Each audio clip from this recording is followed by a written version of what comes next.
Hey y'all, it's Hoff. I'm at my mom's house and we have a serious problem on our hands. Her cookie jar. We gotta fix that.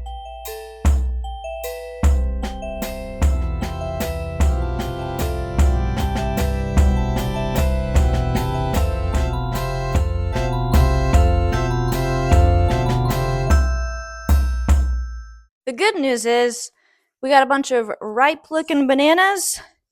I've had some butter sitting out, although the weather's been kind of cold, so it's not as soft as I want. Who cares? We're still using it. Let's make some banana chocolate chip cookies. Okay, this is super easy. We're gonna do it in a food processor. I've got my recipe right in front of me. The oven's already turned on, so it's ready. We're gonna use a stick of butter. I've had this on the counter for several hours, so it's pretty soft. So usually with most of these cookies recipes, you start with your butter and you want it to be soft. You also want your eggs room temperature as well. That way you can get a nice cream to it. Probably should have cut it in half. Ooh. This recipe calls for half a cup of white sugar, half a cup of brown sugar. I don't have brown sugar, so I'm going to use 1 cup of white. And I use, this is a secret ingredient, molasses. This is what we've done for years. If you look at the brown sugar labels, it's always going to say sugar plus molasses. It's just a tiny bit. The molasses is very sticky, thick. Okay, that way it'll mix in and it'll basically make us brown sugar.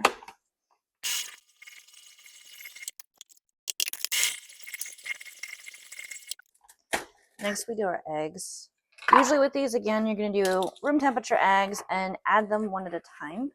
This is when I have my extra cup sitting over here. I don't crack the eggs right in it if I can help it, in case you get little pieces of shell. You have time to fish it out.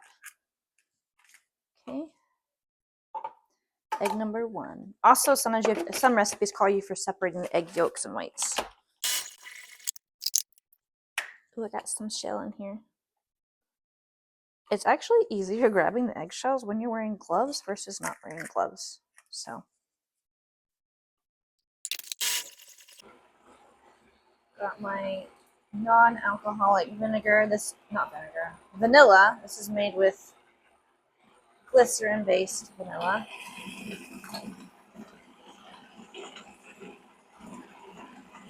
Half a teaspoon.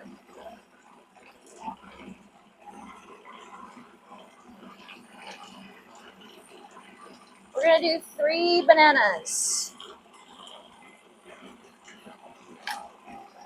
I always peel from this end.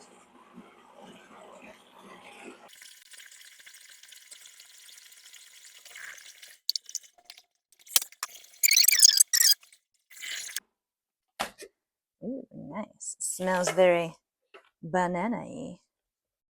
I'll have some banana that's not fully. The riper the banana is, the softer it's going to be, which means the quicker it'll break down. All right. I'm going to go ahead and start adding all my other ingredients. So a teaspoon of salt. I like pink salt. Prefer it over other things. Baking powder, 2 teaspoons. I don't level off my teaspoons with these, so I probably actually add more than what the recipe calls for. It's okay, it makes them a little fluffier. I'm not too concerned in this.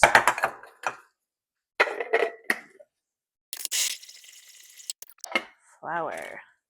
This is some freshly milled flour. I'm not going through that process, but maybe later. Okay.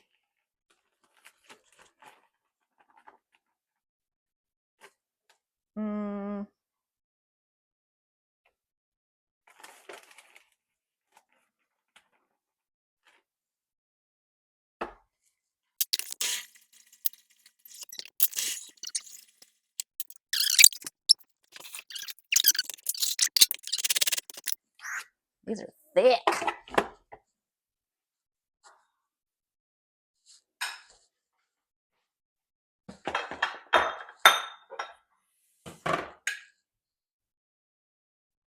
I just use a big spoon and a little spoon to scoop it off. Cookie scoop is obviously going to be probably the fastest and easiest, but this still does a pretty good job. If you're going to use parchment paper, sometimes it doesn't stick well to pans, so just spray a little oil on it and then it'll stick. Like this. Just a smidgen. And that won't go anywhere, and we can put the rest of our cookies down.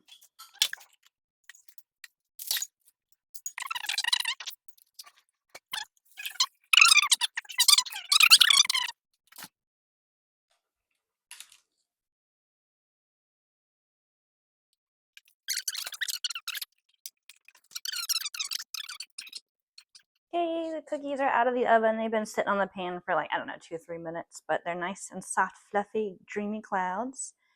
And because I have these silicone sheets, they just slide right off.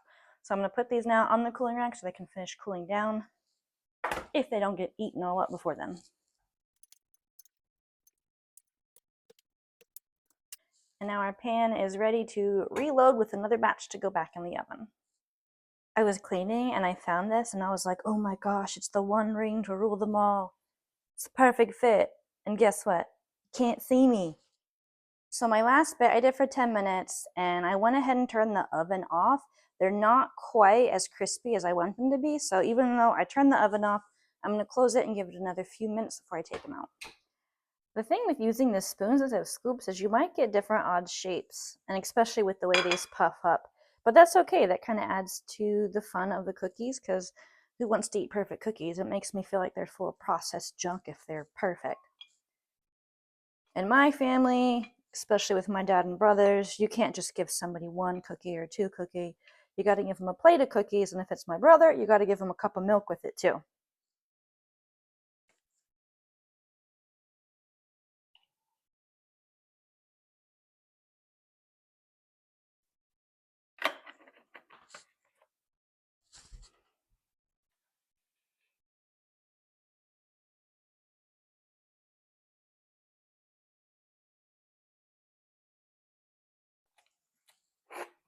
How does it taste? It's good. Let me show your face. Yeah. That's delicious.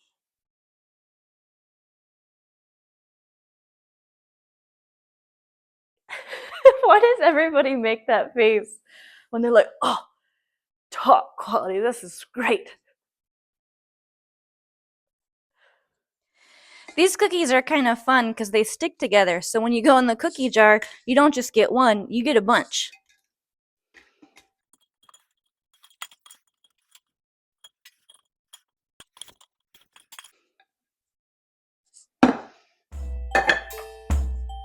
That's better.